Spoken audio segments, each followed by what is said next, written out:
So here's an easy, cheap part you can add onto your Maverick, if you could even call it a mod. Under 10 bucks, I figured why not. I was buying some other stuff and this showed up in the recommendations.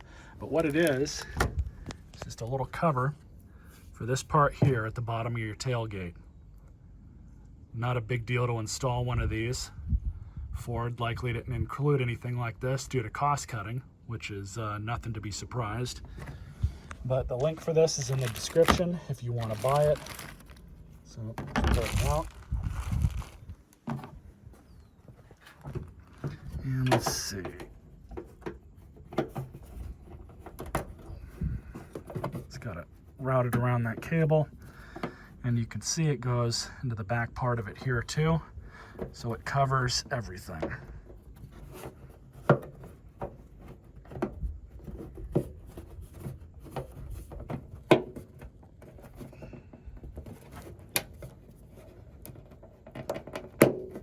Now it looks like you just kind of have to assist it in and it'll go in just like that.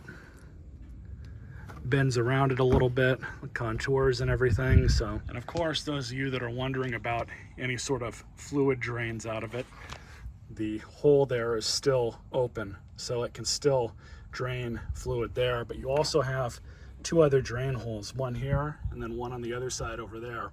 That's not going to affect anything. Pretty simple mod, not a big deal. Hope you guys enjoyed this short video.